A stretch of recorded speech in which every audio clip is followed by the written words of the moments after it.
नमस्कार प्यारे साथियों, मैं वर्षा आप सभी का स्वागत करती हूँ आपके अपने प्यारे परिवार RW ट्यूशन क्लासेस पर। तो प्यारे साथियों, आप लोगों से जो साहित्यिक परिचय पूछा जाता है यूपी बोर्ड में, तो वो आपके 10 नंबर में पूछा जाता है। 5 नंबर में हमारे एक गद्य खंड से आपको लिखना होता है, 5 नंबर में एक पद्य खंड से। तो आज की इस वीडियो में हम साहित्यिक परिचय के एक ऐसे पैटर्न पर बात करेंगे जिसमें आप लेखक और कवि दोनों का साहित्यिक परिचय लिख पाएंगे और आपको पूरे 10 नंबर मिलेंगे भी। तो वह पैटर्न हमारे पास क्या होगा? तो एक निश्चित पैटर्न है जिसमें आपको यहाँ पर लेखक का नाम, इनकी जन्म तिथि, स्थान और आपके शिक्षा वगैरह चेंज करके पूरा आपका शुरुआत का हो जाएगा। बाकी दूसरी हेडिंग में कुछ चेंज नहीं करना, लेखक का नाम लिख देना है। रचनाएं आपको मैंने ट्रिक से याद करवा रखी हैं, ठीक है। भाषा शैली सब में सेम आएगी, लेखक का नाम बदल जाएगा। निष्कर्ष में आप लेखक का नाम बदलेंगे, बाकी सब कुछ सेम आएगा। तो ये पैटर्न कैसे रहेगा?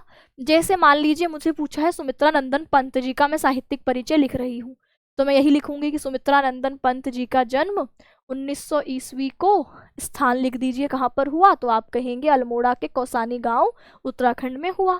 इनकी प्रारंभिक शिक्षा अल्मोड़ा से ही हुई है ना, और इसको उच्च शिक्षा के लिए प्रयाग गए। पता है तो लिख दो, नहीं पता है तो शिक्षा वाला छोड़ भी सकते हो। फिर उसके बाद लिखो कि इन्होंने अपनी रचनाओं के माध्यम से हिंदी साहित्य में एक महत्वपूर्ण स्थान बनाया। ये किसी भी लेखक या कवि के बारे में आप लिख सकते हैं। इनका निधन 1977 ईस्वी में हुआ, ठीक है। ऐसे ही मेरे पास मान लीजिए आ गया कि आपको लिखना है जयशंकर प्रसाद का, तो मैं लिख दूंगी जयशंकर प्रसाद जी का जन्म कब हुआ, तो आप कहेंगे 1889 ईस्वी को। कहाँ हुआ? काशी में हुआ। इन्होंने अपनी रचनाओं के माध्यम से साहित्य के क्षेत्र में एक महत्वपूर्ण स्थान बनाया और इनका निधन 1937 ईस्वी को हुआ। तो जिस भी का भी पूछा है वो इसी पैटर्न पर आपको लिख देना होगा। और यहाँ पर साहित्यिक पहचान में मैं लेखक का नाम या कवि का नाम चेंज करती हूँ। मान लीजिए वासुदेव शरण अग्रवाल है, तो मैं लिखूंगी वासुदेव शरण अग्रवाल हिंदी साहित्य के एक प्रमुख निबंधकार, उपन्यासकार कहे जाते हैं। अगर किसी लेखक गद्य खंड का आ रहा है तो वहां पर आप उनको निबंधकार और उपन्यासकार लिखिए। अगर कवि का आ रहा है तो आप लिखिए कि ये हिंदी साहित्य में एक प्रमुख कवि के रूप में जाने जाते हैं, है ना। उनकी रचनाएं सामाजिक और सांस्कृतिक मुद्दों पर होती थी। इन्होंने हिंदी साहित्य को एक नई दिशा दी, जिससे उनके समकालीन साहित्यकारों और पाठकों पर गहरा प्रभाव पड़ा। ये सब में सेम लिखेंगे और एक भी नंबर नहीं कटेगा। इनकी रचनाएं मैंने आपको ट्रिक से करवा रखी है सभी लेखकों की।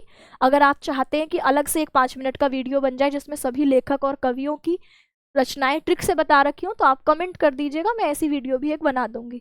तो इन प्रमुख हर कवि और हर लेखक की 3-4 रचनाएं आपको याद करनी है और लिख देना है कि इनकी रचनाएं हिंदी साहित्य में मील का पत्थर मानी जाती है। इनकी रचनाओं ने समाज और साहित्य में एक महत्वपूर्ण योगदान दिया। फिर भाषा शैली सबकी सेम आएगी कि इनकी भाषा सरल, प्रवाहमयी और प्रभावशाली थी। इन्होंने हिंदी साहित्य में तत्सम, तद्भव, उर्दू शब्दों का सुंदर प्रयोग किया। इनकी शैली विवेचनात्मक और वर्णनात्मक थी। उनकी रचनाएं पाठकों के मन पर गहरा प्रभाव छोड़ती थी। सब में लिख सकते हो। निष्कर्ष में आप लिख दो, यहाँ लेखक का नाम चेंज कर दो और लिखो इनका साहित्यिक योगदान अद्वितीय है।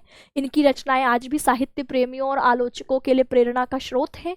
वे हिंदी साहित्य को नई दिशा देने वाले महान व्यक्तित्वों में से एक माने जाते हैं। हिंदी साहित्य में उनका योगदान हमेशा स्मरणीय बना रहेगा। तो ये पैटर्न है, इसमें किसी भी लेखक या कवि का पूछ ले। ये सभी पद्य खंड के जितने कवि हैं सबके नाम लिखे हुए हैं, उनकी जन्म तिथि है, उनका जन्म स्थान है, उनका निधन का वर्ष लिखा हुआ है।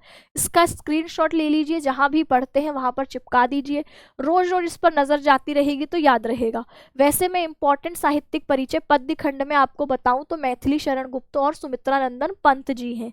लेकिन अब आप कहेंगे कि 7 सेट यूपी बोर्ड में बनते हैं, कोई एक ऐसा सेट आ गया जिसमें ये दोनों ही नहीं पूछे गए। तो अब आप सोचेंगे हमारे तो हाथ से तो गए 5 नंबर। भाई क्यों गए? आपने पैटर्न याद कर रखा है, मैंने सभी की जन्म तिथि, निधन, जन्म स्थान आपको बता रखा है, रचनाएं मैं ट्रिक से आपको याद करवा चुकी हूँ।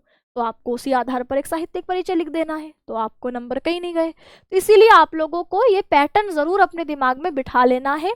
जैसे हम मैथिली शरण गुप्त का लिख रहे हैं तो हम लिखेंगे मैथिली शरण गुप्त जी का जन्म 1886 ईस्वी को चिरगांव, जिला झांसी, उत्तर प्रदेश में हुआ। बचपन से ही काव्य रचना के प्रति इनका विशेष झुकाव था और महावीर प्रसाद द्विवेदी की प्रेरणा से इन्होंने हिंदी काव्य धारा को सशक्त किया या हिंदी काव्य रचना को शुरू किया। अब आपको इस बारे में नहीं पता था तो आप छोड़ भी देंगे तो नंबर कटेंगे नहीं। है ना। राष्ट्र प्रेम और देशभक्ति के भावों से युक्त इनकी कविताओं ने इनको राष्ट्र कवि का सम्मान दिलाया। तो मैथिली शरण गुप्त तो राष्ट्र कवि भी कहलाते हैं। अब कोई एग्जाम टाइम पे पढ़ना शुरू करा है तो उसको नहीं पता होगा, तो फिर वो सिर्फ पैटर्न को फॉलो करे कि भाई इनका जन्म 1886 को चिरगांव जिला झांसी उत्तर प्रदेश में हुआ, ये साहित्य के क्षेत्र में महत्वपूर्ण कवि माने जाते हैं, और इनका निधन 1964 ईस्वी को हुआ, वो इतना ही लिखेगा। फिर आगे वही पैटर्न जो आपने देखा है साहित्यिक योगदान का, है ना, इनकी मुख्य रचनाएं आपको ट्रिक से याद करवा रखी हैं, लेखन शैली, निष्कर्ष, वही पैटर्न आपको आगे फॉलो करना है। रचनाओं की ट्रिक जैसे साकेत में भारत की पंचवटी में यशोधरा जयद्रथ वध की कथा सुनाती है, तो साकेत रचना हो गई। भारत से भारत भारती, पंचवटी रचना है, यशोधरा है, जयद्रथ वध है, तो ये रचनाएं इनकी आपको ट्रिक से याद हो जाएंगी। ऐसे ही सुमित्रा नंदन पंत जी का भी सेम पैटर्न पर, जो पैटर्न आपको बताया गया है इसी पैटर्न पर आप इनकी रचनाएं भी लिख देंगे। अब ये सारे गद्य खंड के हैं। गद्य खंड में भी हमें पूरी टेबल मैंने बना रखी है, सभी लेखकों का नाम, इनका जन्म स्थान, निधन और इनकी साहित्यिक पहचान लिखी हुई है। जैसे इम्पॉर्टेंट कौन कौन से हैं, वासुदेव शरण अग्रवाल जी और हरिशंकर प्रसाई जी, ये बेहद इम्पॉर्टेंट हैं। तो इनको आप लिख करके अभ्यास करिए, और बाकियों का सिर्फ आप लोग रचनाएं और जन्मतिथि, निधन, ये सब याद कर लीजिए और इनको लिख लिख करके प्रैक्टिस करते रहिए, है ना। इनकी जो मैंने आपको बताएं, जैसे इनकी रचनाओं की ट्रिक है, हंसते नाग हैं पीछे पगडंडी पर, तो हंसते हैं रोते हैं, नागफनी की कहानी, भूत के पांव पीछे, पगडंडियों का जमाना। तो इस तरीके से आप यहाँ पर इनके साहित्यिक परिचय को तैयार कर सकते हैं।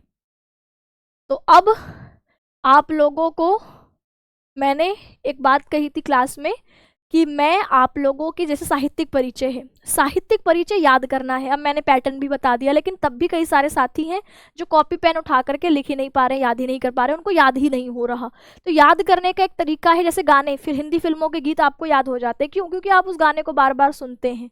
तो ऐसे ही मैंने सोचा है कि आप लोगों को सुन सुनकर याद हो सके, इसके लिए वे क्वेश्चन जो सीधे एग्जाम में आने वाले हैं, जैसे साहित्यिक परिचय है, कहानी का उद्देश्य एवं सारांश है, निबंध है, पत्र है, तो इनकी एग्जैक्ट वर्ड टू वर्ड ऐसी वीडियो बना दी जाए जो कि आप अपना घर में काम करते वक्त भी अगर सुनते रहें, सोते वक्त अगर कान में लगा के सिर्फ सुनते भी रहें, तो आपको वो याद हो जाए।